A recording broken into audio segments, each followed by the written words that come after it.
welcome back to the channel. It is Tuesday and I am headed into work, and I thought I'd chat for a bit. Hope everybody is well. It's a beautiful morning, and yeah, I've been absent a little bit. I think probably about a good week. I have been consistently uploading videos every week, but I got a little burnout in light of, you know, everything that I am doing right now, because I'm on the job and it requires a lot of study. And so I just been burnt out and tired, so I had to take me a little bit of a break, which you got to do that, you know, don't let life overwhelm you.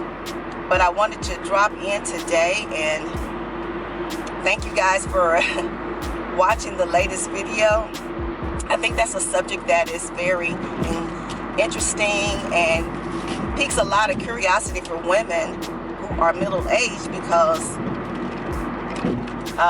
aging is a factor, and with everything that's happening right now in the world, everybody's trying to find their niche. Everybody's trying to get to a point where they can be happy and live their best life.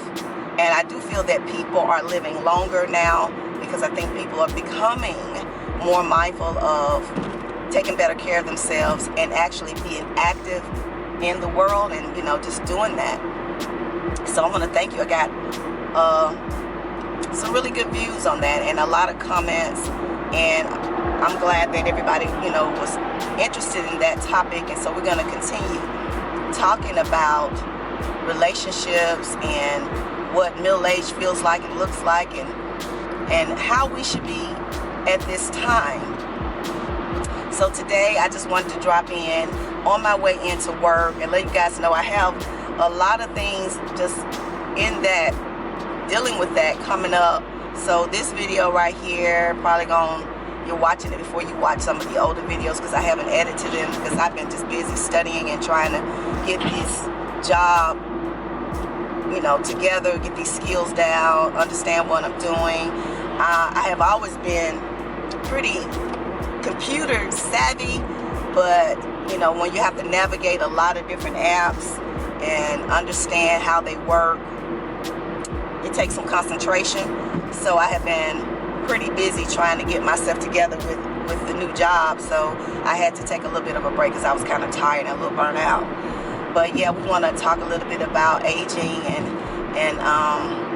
just continue that. We're going to continue on that subject of aging and navigating that at this time. So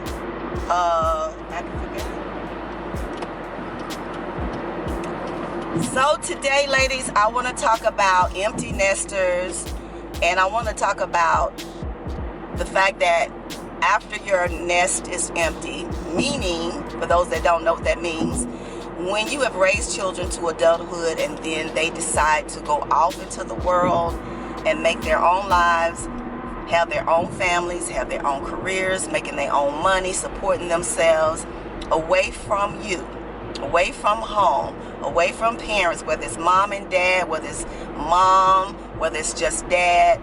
When they leave, that is time for you to figure out or already know what you want to be doing with your life, because it's just another phase you've moved into. Your life is not over. And oftentimes I do get a lot of women who communicate with me and say that they are afraid of being alone. They are afraid of life and what that may look like when the children are gone. Or sometimes it may not be the fact that they had children that moved out. They could have experienced a breakup, whether it was due to marriage or just a relationship that ended. So oftentimes we find ourselves alone, and then we're trying to figure out what's next. And I want to encourage you all. That is why I bring a lot of the footage that I do bring, whether or not it's just simple vlogs of me out and experiencing new things, hanging out with my girlfriends or my sister or my grandchildren, because life is meant to live.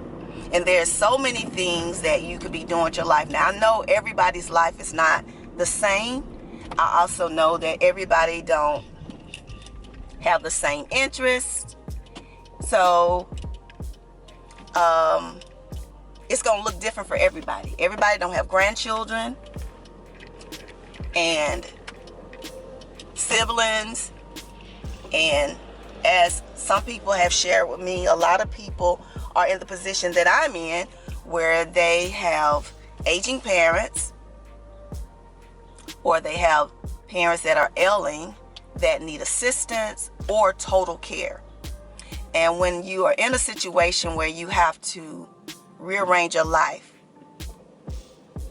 to assist a parent, or even if it's not a parent, it could be a sibling, it could be a child. But if you have to rearrange your life in order to help someone else, it's really hard for you to say, well, what am I going to do, because my life is consumed with these things that I have to do.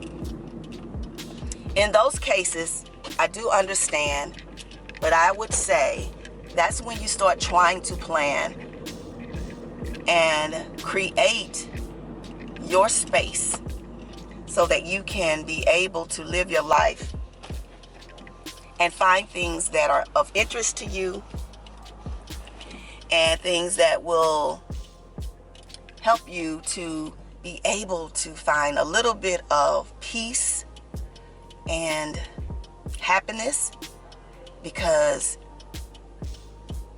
your life is still meant to be lived. And I know that can be hard.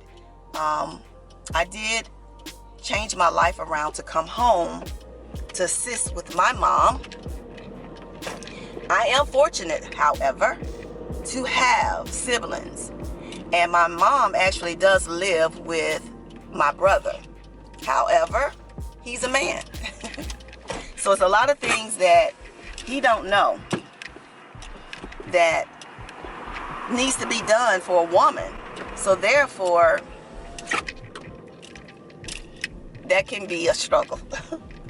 Because, we're going to leave it there. That could be a struggle with a man, and I don't expect him to, and I am very appreciative of what my brother does, because he has made that sacrifice. He actually said that he promised his dad, my stepfather, when my stepfather was ill before he died, that he would take care of mom. So he has made the sacrifice to stay with mom, even though my brother he's introverted and he's not very active as far as getting out, but that was the life he chose. And with that being said, he made that decision. So I do have help. So I'm saying all that to say that it can look different for everybody. So there are certain situations that won't fit every life. But I still say, even if you're in a situation like that, that's when you start to create a plan for how you want to live your life. Because if the natural order of things happen, at some point you will be at the point where you have to live your life and figure out how that's going to look, what you're going to do, and all of that. So yeah, I would still say have a plan, find hobbies and things that you enjoy doing so that you can have something that you can participate in, and try to stay as healthy as possible. Have some routines where you create spaces when your family members are asleep or resting, where you can do things to ensure that you are healthy, or that you're thinking clearly. You want to make sure that you're stimulating your mind. One of the things I tell my children, never stop reading. Reading is so important. People get to the point where they just glued in front of the TVs, but it's important to read. Make sure you keep yourself knowledgeable about life. And I tell my sister all the time, and this is something that she struggles with, is keeping up with technology. I don't want to ever be at the point where I have to rely on one of my children to help me understand technology, because as the world continues to grow and progress, technology is only going to get better. And it can be a challenge when you don't understand how to navigate technology. I'm trying to find my light because it's getting crazy. But anyway, if you are a person with an empty nest, like so many of us, I just encourage you to keep living your life and get out there and explore. Take some chances. Don't be afraid to get out there and try some things. Even if it's by yourself, go to dinner. Let that be your first adventure, is going to dinner alone. I hear so many people say, I could never go to dinner alone. Go to dinner alone. Go for a walk on a river or beach or lake by yourself. Go to an art gallery. Do something by yourself and challenge yourself to do these things, so that you can not get so complacent where you're just staying at home, afraid to get out, because when you do that, it only continues to build that wall of fear. So anyway, guys, stay tuned. I have a lot of videos coming for you. Hope that you will find them interesting and helpful and entertaining. And I'll see you in the next video. Peace and love.